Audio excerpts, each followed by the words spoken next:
नमस्कार दोस्तों, आपका स्वागत है स्टोरी जंक्शन यूट्यूब चैनल पर। राजनगर नाम के एक छोटे से गांव में मोहन नाम का एक किसान अपनी पत्नी रमा के साथ साधारण जीवन जी रहा था।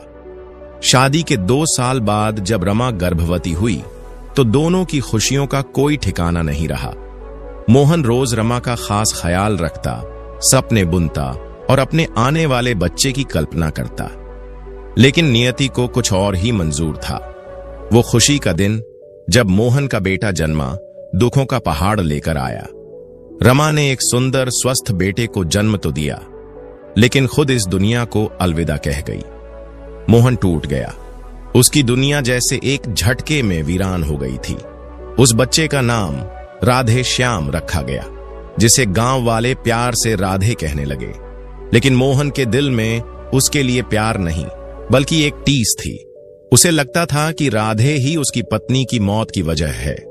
अगर ये बच्चा न आता तो रमा आज भी जिंदा होती। यही सोचकर वह राधे की देखभाल तो करता, लेकिन कभी एक पिता का स्नेह उसे नहीं दे पाया। समय बीतता गया। जब राधे 2 साल का हुआ तो मोहन के रिश्तेदारों ने उसे दूसरी शादी की सलाह दी। मोहन ने भी जीवन की खालीपन को भरने के लिए दूसरी शादी कर ली। लेकिन यह निर्णय राधे के लिए और भी दुखदाई बन गया। उसकी सौतेली मां को राधे से बेहद नफरत थी। वह उसे बोझ समझती थी। कुछ ही समय बाद मोहन और उसकी नई पत्नी को एक और बेटा हुआ। नाम रखा गया गोपी। अब तो मोहन और उसकी पत्नी की सारी दुनिया ही गोपी बन गया। राधे के लिए उनके पास समय, स्नेह या ममता कुछ नहीं बचा था। राधे की हालत दयनीय होती चली गई। न अच्छा खाना मिलता, न ढंग के कपड़े। त्योहारों पर भी उसके हिस्से का कोई प्रेम नहीं आता। उसकी सौतेली मां उसे ऐसे देखती जैसे वह पराया हो, और मोहन तो पहले से ही उसे दिल से अपना नहीं मानता था। राधे, जो एक समय मां की गोद में खेलता, अब अकेलेपन में रोता। समय अपनी गति से आगे बढ़ा। राधे और गोपी दोनों अब युवक बन चुके थे। एक दिन राधे गांव के बाहर एक पुराने पेड़ के नीचे चुपचाप बैठा हुआ था। उसकी आंखों में खालीपन और चेहरे पर उदासी थी। तभी गांव का मुखिया उधर से गुजर रहा था। उसने राधे को यूं उदास बैठे देखा तो पास आया और बोला, अरे राधे बेटा, फिर से इस पेड़ के नीचे अकेले बैठे हो? क्या बात है? क्या घर में फिर से कोई झगड़ा हो गया? मुखिया की बात सुनकर राधे की आंखें भर आईं। वह धीमे स्वर में बोला, अब आपको क्या बताऊं मुखिया जी, आप तो सब जानते ही हैं। जब मैं इस दुनिया में आया उसी दिन मेरी मां मुझे छोड़कर चली गई, और उनके जाने के बाद पिताजी ने दूसरी शादी कर ली थी। राधे मुखिया की बातों को ध्यान से सुन रहा था। आंखों में आंसू थे, लेकिन दिल में वर्षों से दबे भाव जैसे अब बाहर आने को बेताब थे। वह भर्राए स्वर में बोला, मुखिया जी, मेरी सौतेली मां ने कभी मुझे बेटा माना ही नहीं। उन्होंने हमेशा मुझे पराया ही समझा। मुखिया ने लंबी सांस ली और गंभीरता से कहा, हां राधे, मुझे सब पता है। तुम्हारे पिता को तुम्हारी सौतेली मां और उनका बेटा गोपी बहुत प्रिय हैं। वह उसी में अपना संसार देखते हैं। राधे का दर्द अब शब्दों में बदल चुका था। कभी कभी तो दिल करता है मुखिया जी, सब कुछ छोड़ छाड़ कर इस गांव से बहुत दूर चला जाऊं, जहां कोई मुझे न जाने, न मेरी बीती हुई जिंदगी का कोई जिक्र हो। मुखिया तुरंत सख्ती से बोले, नहीं बेटा, ऐसा सोचना भी मत। यही तो तुम्हारी सौतेली मां और उनका बेटा चाहते हैं कि तुम यहां से दूर हो जाओ और उनके रास्ते का एकमात्र कांटा साफ हो जाए। उन्होंने तुम्हारे पिता की आंखों पर झूठ और धोखे की पट्टी बांध रखी है। वे नहीं चाहते कि तुम्हें तुम्हारे अधिकार मिले। राधे की आंखों से आंसू बह निकले। लेकिन मुखिया जी, पिताजी तो मुझे कभी पसंद ही नहीं करते। वह मुझसे नजरें भी नहीं मिलाते। आप ही बताइए, मैं आखिर करूं तो क्या करूं? मुखिया ने उसके कंधे पर हाथ रखते हुए कहा, बेटा, मन छोटा मत कर। तुम्हारे पास वो चीज है जो हर किसी को नहीं मिलती, अच्छाई का वरदान। तुम्हारा दिल साफ है, और दिल की सच्चाई ही इंसान को ऊंचा बनाती है। यह वरदान ईश्वर सिर्फ भाग्यशालियों को देता है। यकीन रखो, समय जरूर बदलेगा। मुखिया की बातें राधे के मन को थोड़ा सुकून दे गईं। वह धीरे धीरे मुस्कुराने लगा और अपने घर की ओर चल पड़ा। लेकिन रास्ते में उसे कुछ ऐसा मिला जो उसकी जिंदगी की दिशा ही बदल सकता था। अभी कुछ ही दूर चला था कि उसकी नजर एक पेड़ के नीचे बैठे एक साधु महाराज पर पड़ी। वह काफी पीड़ा में दिखाई दे रहे थे। उनका चेहरा दर्द से विकृत था। राधे दौड़ता हुआ उनके पास गया और चिंतित स्वर में पूछा, क्या हुआ साधु महाराज? आप बहुत परेशान लग रहे हैं, कोई तकलीफ है क्या? साधु बोले, बेटा, पिछले कई दिनों से मेरे पैर में तेज दर्द है।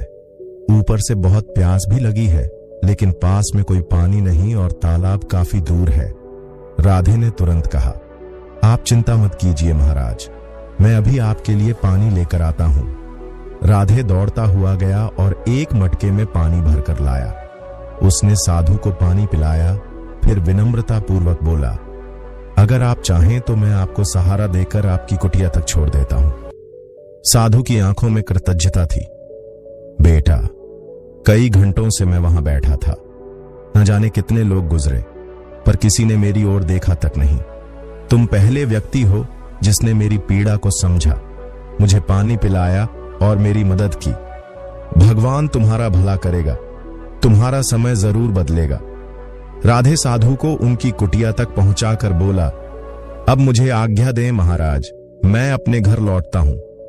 साधु ने आशीर्वाद दिया और राधे अपने घर की ओर लौट पड़ा। लेकिन घर पहुंचते ही जैसे फिर वही कड़वी दुनिया सामने खड़ी थी। उसकी सौतेली मां गुस्से से तमतमाती हुई बोली, कहां मर रहा था तू सारा दिन? कोई काम धाम नहीं है तुझे? बस यूं ही आवारागर्दी करेगा? फिर ताना मारते हुए बोली, जरा मेरे बेटे गोपी से कुछ सीख। अपने बाप के साथ खेतों में दिन भर पसीना बहाता है, और तू बस खाने को चाहिए और काम कुछ नहीं। राधे ने संयम से जवाब दिया, वह खेतों में इसीलिए काम करता है क्योंकि पिताजी उसे मौका देते हैं।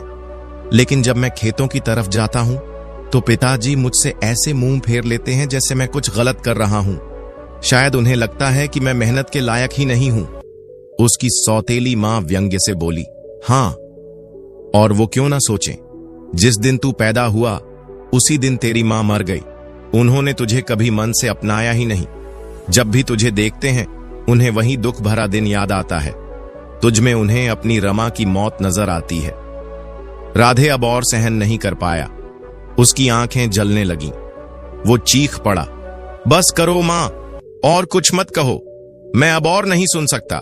उसकी सौतेली मां तिलमिलाकर बोली, खबरदार, जो मुझे मां कहा, मैं तेरी कोई मां नहीं हूं, मैं तो सिर्फ गोपी की मां हूं। सौतेली मां की यह तीखी बात राधे के सीने को चीर गई। अब राधे भी खुद को रोक नहीं पाया। उसका चेहरा गुस्से से तपने लगा। वह बोला, ठीक है मां, या कहूं गोपी की मां, अब और नहीं सहा जाता। आज मैं पिताजी से इस बारे में खुलकर बात करूंगा। यह कहकर राधे गुस्से से अपने कदम जमीन पर पटकता हुआ खेतों की ओर निकल पड़ा, जहां उसके पिता मोहन अपने बेटे गोपी के साथ खेत में हल चला रहे थे। राधे ने दूर से ही ऊंची आवाज में कहा, पिताजी, आज आपको मुझे बताना ही होगा कि मेरी गलती क्या है। आपने मुझे कभी अपना बेटा क्यों नहीं माना? क्यों गोपी को तो आप खेतों में काम करने देते हैं, लेकिन मुझे नहीं? मोहन ने बिना किसी भावुकता के जवाब दिया, राधे, तुम्हारी परवरिश मेरी मजबूरी थी, और सच्चाई तो ये है कि जिस दिन तू पैदा हुआ उसी दिन मेरी पत्नी, तेरी मां, इस दुनिया को छोड़ गई। तेरे जन्म ने ही मुझे विधुर बना दिया। उस दिन के बाद से मैं तुझसे नफरत करता आया हूं। तेरी शक्ल भी उस दर्द की याद दिला देती है।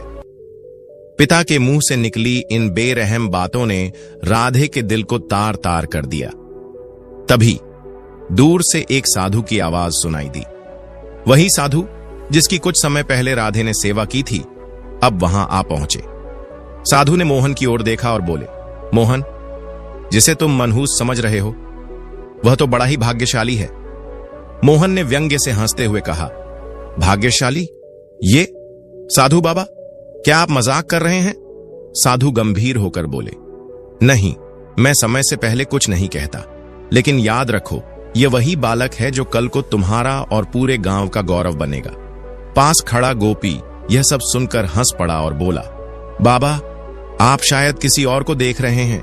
ये वही लड़का है जो अपनी मां के जन्म के साथ ही उसकी जान ले बैठा। ये तो खुद एक बोझ है, कैसे हो सकता है ये भाग्यशाली? राधे ने चुपचाप सब सुना। उसकी आंखें भर आईं, पर साधु बाबा ने उसकी पीठ थपथपाई और बोले, बेटा, इन शब्दों से टूटना मत। जो आज तुझे नीचे दिखा रहे हैं वही लोग कल तुझे सिर आंखों पर बैठाएंगे। तुम्हारा वक्त जल्द ही बदलेगा। साधु यह कहकर वहां से चले गए। समय आगे बढ़ता गया। कुछ दिनों बाद राजनगर के एक सैनिक गांव में आया और ढोल बजाकर घोषणा की, महाराज सुजान सिंह अपनी बेटी के विवाह हेतु स्वयंवर का आयोजन कर रहे हैं। पर यह कोई साधारण स्वयंवर नहीं होगा। इसमें हिस्सा लेने के लिए राजाओं या राजकुमारों की आवश्यकता नहीं है। आम नागरिक भी इस बार अपना भाग्य आजमा सकते हैं। जिस नौजवान ने स्वयंवर में रखी तलवार को सफलतापूर्वक उठा लिया, उसी से राजकुमारी का विवाह होगा और वही बनेगा भविष्य का राजा। सैनिक के जाते ही गांव में उत्साह की लहर दौड़ गई। राधे की सौतेली मां ने अपने बेटे गोपी से कहा, बेटा, तू तो हर दिन खेतों में अपने पिता का हाथ बटाता है। तू तो मेहनती और ताकतवर है। मुझे पूरा यकीन है वह तलवार तुझसे जरूर उठेगी। गोपी मुस्कुराकर बोला, हाँ मां, अब तो मैं भी हिस्सा लूंगा और राजकुमारी को अपने घर की बहू बनाकर ही लौटूंगा। उसी समय मोहन वहां आया और गोपी के सिर पर हाथ रखकर बोला, मुझे तुम पर गर्व है बेटा, जा, भाग्य तुम्हारे साथ है। पर तभी उन्होंने देखा कि राधे भी कहीं जाने की तैयारी में लगा है। मोहन ने पूछा, राधे, तू कहां जाने की तैयारी कर रहा है? राधे बोला, पिताजी, मैं भी स्वयंवर में हिस्सा लेने जा रहा हूं। मुझे भी अधिकार है अपनी तकदीर आजमाने का। इतना सुनते ही उसकी सौतेली मां बीच में बोल पड़ी, नहीं, मैं यह नहीं चाहती कि तुम स्वयंवर में हिस्सा लो। राधे शांत स्वर में बोला, अगर आप सच में मेरी मां होती तो मैं आपके हर आदेश को सिर माथे पर रखता। मोहन ने कड़ाई से कहा, अगर मेरी बात मानते हो तो सुन लो। मैं चाहता हूं कि केवल गोपी ही वहां जाए। राधे ने गहरी सांस ली और बोला, ठीक है पिताजी, मैं आज तक आपके हर आदेश को मानता आया हूं। अगर यही आपकी इच्छा है तो मैं स्वयंवर में हिस्सा नहीं लूंगा। इतना कहकर राधे घर से बाहर निकल गया, उदास लेकिन शांत। उधर गोपी बड़ी शान से तैयार होकर राजमहल पहुंचा। वहां पहले से ही राज्य के अन्य नौजवान मौजूद थे, सभी आम नागरिक, कोई भी राजा या राजकुमार नहीं। राजा सुजान सिंह सिंहासन पर बैठे थे। उन्होंने सभी नौजवानों की ओर देखा और कहा, मुझे गर्व है कि मेरे राज्य में इतने साहसी युवक हैं जो मेरी बेटी का हाथ मांगने आए हैं। लेकिन क्या तुम जानते हो कि तुम यहां क्यों हो? सभी युवक एक दूसरे की ओर देखने लगे। राजा ने गंभीर स्वर में कहा, यह कोई स्वयंवर नहीं है, यह तो सिर्फ एक परीक्षा थी। मैं देखना चाहता था कि कितने आम नागरिक मेरे राज्य की गद्दी पाने का सपना देखते हैं। फिर उन्होंने सैनिकों को आदेश दिया, इन सबको बंदी बना लो और कारागार में डाल दो। कुछ ही दिनों बाद राजा सुजान सिंह ने आदेश दिया कि इन सभी युवकों को फांसी पर चढ़ा दिया जाएगा। यह समाचार पूरे राज्य में आग की तरह फैल गया। राधे की सौतेली मां, जो कुछ ही समय पहले तक अपने बेटे गोपी की भाग्य पर फूल नहीं समा रही थी, अब जमीन पर बैठकर फूट फूट कर रो रही थी। वह अपने पति मोहन से कहने लगी, हाय मेरी किस्मत फूटी निकली। मैं ही थी जो अपने बेटे को स्वयंवर में भेजने के लिए जिद कर रही थी। मुझे क्या पता था कि वो राजा इतना नीच और धोखेबाज निकलेगा। हे भगवान, कोई तो मेरे बेटे को उस महल से वापस ले आए। अपनी पत्नी की यह हालत देखकर मोहन भी बेहद दुखी हो गया। उसने गहरी सांस लेते हुए कहा, भाग्यवान, हम कुछ नहीं कर सकते। हमारी इतनी हैसियत नहीं है कि हम राजा के सामने मुंह भी खोल सकें। लगता है अब हमारा बेटा इस मुसीबत से कभी बाहर नहीं निकल पाएगा। अपने पिता और सौतेली मां को इस तरह टूटते देख राधे की आंखों में ज्वाला भर उठी। वह पिता से गंभीर स्वर में बोला, पिताजी, कृपया हिम्मत न हारें। अन्याय के सामने चुप रहना सबसे बड़ा पाप होता है। राजा को यह अधिकार बिल्कुल नहीं कि वह अपनी प्रजा के साथ इस तरह का छल और अत्याचार करे। गोपी भले ही मेरा सौतेला भाई हो, पर मैंने हमेशा उसे अपने सगे भाई की तरह माना है। उसे सही सलामत वापस लाना अब मेरा धर्म है, मेरा फर्ज है। यह सुनकर उसकी सौतेली मां राधे की ओर देखकर रोते हुए कहने लगी, बेटा, मुझे माफ कर दो। मैंने तुम्हारे साथ हमेशा अन्याय किया, तुम्हें ताने मारे, तुम्हारा अपमान किया, और आज तुम ही हमारे लिए खड़े हो। मैं बहुत शर्मिंदा हूं। राधे ने उसकी आंखों में आंसू पोंछते हुए कहा, मां, आप भले ही मुझे अपना बेटा न मानती हो, लेकिन मैंने हमेशा आपको अपनी मां की तरह ही माना है। चिंता मत कीजिए, मैं अभी इसी वक्त राजमहल जाऊंगा और अपने भाई को वहां से वापस लेकर आऊंगा। राधे बिना समय गंवाए सीधा राजा सुजान सिंह के दरबार में पहुंचा। वहां पहुंचकर उसने ऊंचे स्वर में कहा, महाराज, यह सरासर अन्याय है। आपने झूठ का सहारा लेकर भोली भाली प्रजा के साथ कपट किया है। यह एक राजा को शोभा नहीं देता। एक सच्चे शासक का धर्म होता है कि वह अपनी प्रजा की रक्षा करे, न कि उन्हें धोखे से बंदी बनाए। राधे की निर्भीकता और न्यायप्रियता देखकर राजा सुजान सिंह चौंक गए।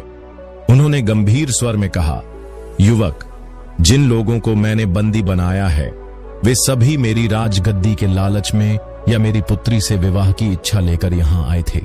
लेकिन तुम पहले व्यक्ति हो जो न किसी लालच में आए हो, न किसी स्वार्थ से, बल्कि केवल अपने भाई की जान बचाने के लिए। तुम्हारे भीतर दूसरों के लिए करुणा, प्रेम और साहस है, और यही एक सच्चे इंसान की पहचान है। राधे हैरानी से बोला, महाराज, आपके कहने का आशय मैं समझ नहीं पा रहा। राजा मुस्कुराए और बोले, आओ मेरे साथ, मैं तुम्हें कुछ दिखाना चाहता हूं। फिर राजा राधे को महल के एक गुप्त कक्ष में ले गए। वहां एक बेहद कुरूप लड़की बैठी थी। राजा ने उसकी ओर इशारा करते हुए कहा, जानते हो यह कौन है? राधे ने सिर हिलाकर कहा, नहीं महाराज, मैं नहीं जानता। राजा बोले, यह मेरी पुत्री है, राजकुमारी राजनंदिनी। राधे चौंक गया। राजा ने गहरी सांस लेकर कहा, तुम्हारा चौंकना स्वाभाविक है। यह कभी राज्य की सबसे सुंदर कन्या मानी जाती थी, लेकिन कुछ समय पहले जंगल में एक तांत्रिक की उस पर नजर पड़ी। जब मैंने उसका विवाह प्रस्ताव ठुकरा दिया और उसे राज्य से निकाल फेंका, तब उसने अपनी तंत्र विद्या से मेरी बेटी को यह रूप दे दिया। मैंने अनेक साधु संतों से सहायता मांगी, लेकिन कोई लाभ नहीं हुआ। अंत में एक त्रिकालदर्शी महात्मा ने कहा कि उस तांत्रिक की मृत्यु ही मेरी पुत्री की सुंदरता वापस ला सकती है, परंतु वह भी केवल एक ऐसे व्यक्ति के हाथों मारा जा सकता है जिसके हृदय में करुणा, प्रेम और न्याय का भाव हो, और जो दूसरों के लिए स्वयं को बलिदान करने की शक्ति रखता हो। इसीलिए मैंने यह झूठा स्वयंवर रचा, ताकि मुझे वह व्यक्ति मिल सके, और वह अब मुझे मिल गया है, तुम, राधे। राधे की आंखों में संकल्प की ज्वाला थी। उसने कहा, महाराज, अगर यह सत्य है तो मैं उस तांत्रिक को उसके किए की सजा अवश्य दूंगा। आप बिल्कुल चिंता न करें। आपकी पुत्री को उसका खोया हुआ सौंदर्य और सम्मान मैं लौटा कर रहूंगा। राजा की बात सुनकर राधे ने दृढ़ स्वर में कहा, महाराज, यह मेरा आपसे वादा है, मैं उस दुष्ट तांत्रिक को उसके किए की सजा जरूर दूंगा। राजा सुजान सिंह ने प्रसन्न होकर कहा, नौजवान, यदि तुम इस कार्य में सफल हुए तो मैं अपनी बेटी राजनंदिनी का विवाह तुम्हारे साथ कर दूंगा। यह मेरा भी वचन है। राधे ने विनम्रता से उत्तर दिया, महाराज, मैं यह सब किसी इनाम या विवाह के लिए नहीं कर रहा हूं। मेरा उद्देश्य केवल यह है कि उस तांत्रिक जैसे पापी को उसके पापों की सजा मिले। वह न केवल एक बेटी का अपराधी है, बल्कि मानवता का भी दुश्मन है। कृपया मुझे बताइए कि वह तांत्रिक मिलेगा कहां? राजा बोले, महल के दाईं ओर जो रास्ता जंगल की ओर जाता है, वही रास्ता पकड़ना। करीब 7 कोस दूर उस जंगल के भीतर वह तांत्रिक रहता है। राधे ने बिना देर किए उस दिशा में प्रस्थान किया। रास्ते में जैसे ही वह जंगल की सीमा पर पहुंचा, उसकी मुलाकात उसी साधु महाराज से हो गई जिनकी कभी उसने मदद की थी। राधे उनके चरणों में झुकते हुए बोला, साधु महाराज, कृपया मुझे आशीर्वाद दीजिए ताकि मैं उस पापी को समाप्त करके राजकुमारी को उसके पुराने स्वरूप में लौटा सकूं। साधु ने गंभीर स्वर में कहा, राधे, तुम एक पुण्य कार्य करने जा रहे हो। वह तांत्रिक न केवल राजकुमारी का बल्कि कई मासूम लोगों का जीवन उजाड़ चुका है। लेकिन ध्यान रहे, उसे मारना आसान नहीं। उसकी आत्मा एक सफेद तोते में कैद है। तुम्हें पहले उस सफेद तोते को खोजना होगा। जैसे ही वह तोता तुम्हारे हाथ आएगा, वह पत्थर का बन जाएगा। उसे तांत्रिक के सामने जमीन पर पटक कर तोड़ना होगा, तभी उसकी मृत्यु होगी। इतना कहकर साधु अंतर्ध्यान हो गए। राधे ने साहस के साथ जंगल के भीतर सफेद तोते की खोज शुरू की। कई झाड़ियों और पेड़ों को पार करते हुए आखिरकार एक पेड़ की ऊंचाई पर उसे वह सफेद तोता दिखाई दिया। बड़ी चालाकी और फुर्ती से राधे ने उसे पकड़ लिया। जैसे ही वह तोता उसके हाथ में आया, वह तुरंत पत्थर का बन गया। अब राधे सीधे उस तांत्रिक की खोज में और गहराई में चला गया। कुछ ही समय बाद एक विशाल वृक्ष के नीचे ध्यान मग्न बैठा तांत्रिक उसे दिखाई दिया। राधे को देखकर तांत्रिक भड़क उठा। कौन है तू और मेरी शरण में क्यों आया है? राधे ने निर्भीकता से उत्तर दिया, मैं वो हूं जो तुझे तेरे पापों की सजा देने आया है। तांत्रिक क्रोध में चीखा, मूर्ख, मुझे मारना बच्चों का खेल नहीं। राधे मुस्कुराते हुए बोला, पर मेरे लिए यह बच्चों से भी आसान काम है। इतना कहकर उसने पत्थर का बना वह तोता तांत्रिक को दिखाया। वह दृश्य देखकर तांत्रिक के चेहरे का रंग उड़ गया। उसकी आंखों में भय स्पष्ट झलकने लगा। तांत्रिक गिड़गिड़ाने लगा, वो तोता, यह तुझे कहां से मिल गया? देखो, अगर तू इसे मुझे लौटा दे तो मैं तुझे ढेर सारा धन दूंगा, तुझे राजा बना दूंगा, जीवन भर तुझे कोई तकलीफ नहीं होगी। राधे ने कठोर स्वर में कहा, मुझे तेरे धन, तेरी शक्तियों या तेरे प्रलोभनों की कोई जरूरत नहीं। तूने बहुत अत्याचार किए हैं और अब तेरा अंत निकट है। इतना कहकर राधे ने उस पत्थर के तोते को पूरे बल से जमीन पर पटक दिया। तोता चकनाचूर हो गया और उसी क्षण तांत्रिक की देह जलने लगी। वह चीखता रहा, लेकिन कुछ ही पलों में उसकी सारी तंत्र शक्ति के साथ वह भस्म हो गया। उधर तांत्रिक की मृत्यु हुई और इधर राजमहल में चमत्कार हो गया। राजकुमारी राजनंदिनी की बदसूरती एकाएक समाप्त हो गई। वह फिर से अपने पुराने सुंदर रूप में लौट आई। कुछ समय बाद राधे उस विजय और न्याय के साथ राजा सुजान सिंह के दरबार में उपस्थित हुआ। राजा की आंखों में आंसू थे, लेकिन यह आंसू दुख के नहीं, गर्व और संतोष के थे। राधे, राजा बोले, तुमने वो कर दिखाया जो कोई दूसरा नहीं कर सका। तुमने न केवल मेरी बेटी को वापस पाया, बल्कि इस राज्य पर मंडरा रहे एक भयानक खतरे को भी हमेशा के लिए समाप्त कर दिया। राजा सुजान सिंह ने राधे की ओर देखकर कहा, राधे, तुमने जो कर दिखाया है वह कोई साधारण योद्धा नहीं कर सकता था। यहां तक कि वह साहस और बल तो मेरे पास भी नहीं था। राधे ने सिर झुकाकर विनम्रता से उत्तर दिया, महाराज, यह मेरा धर्म था। मैंने जो किया वह किसी इनाम या प्रसिद्धि के लिए नहीं किया, बल्कि एक मनुष्य होने के नाते यह मेरा कर्तव्य था। कुछ क्षण रुककर राधे ने कहा, मुझे बस आपसे एक विनती करनी है। वह सारे युवक जिन्हें आपने स्वयंवर में भाग लेने के कारण मृत्युदंड की सजा सुनाई थी, वे सभी निर्दोष थे। कृपया उन्हें मुक्त कर दीजिए। राजा ने भावुक होकर उत्तर दिया, राधे, तुम्हारा हृदय सचमुच विशाल है। जैसा कि मैंने वचन दिया था, मैं उन सभी युवकों को क्षमा करता हूं, लेकिन उससे पहले तुम्हें मेरी पुत्री राजनंदिनी के साथ विवाह करना होगा, और मैं चाहता हूं कि तुम ही मेरे राज्य के उत्तराधिकारी बनो। राजा के आदेश पर तुरंत कारागार के द्वार खोल दिए गए। बंदियों को एक एक कर रिहा किया गया। उन रिहा हुए युवकों में एक चेहरा ऐसा भी था जिसे देखकर राधे की आंखें भर आईं। वह उसका सौतेला भाई गोपी था। जैसे ही गोपी ने राधे को देखा, वह दौड़कर उससे लिपट गया। भावनाओं से भरे स्वर में गोपी ने कहा, भैया, मुझे क्षमा कर दो। आज तक मैं तुम्हें हमेशा गलत समझता रहा। मैंने तुम्हारा तिरस्कार किया, तुम्हारे साथ अन्याय किया, लेकिन अब मुझे समझ में आ गया कि असली वीर और सच्चा भाई तुम ही हो। राधे ने उसका हाथ थामते हुए कहा, भाई, पुरानी बातों को भूल जाओ। जो हो गया सो हो गया। आज से हम एक नया अध्याय शुरू करेंगे, एक ऐसा जीवन जिसमें भाईचारे, प्रेम और सच्चाई का राज होगा। अंततः यह कहानी हमें सिखाती है कि अगर हमारे भीतर सत्य, साहस और करुणा है तो हम किसी भी अंधकार को परास्त कर सकते हैं। तो दोस्तों, अगर आपको आज की कहानी अच्छी लगी तो चैनल को सब्सक्राइब करके हमें सपोर्ट कर दीजिए। फिर मिलते हैं एक नई कहानी के साथ।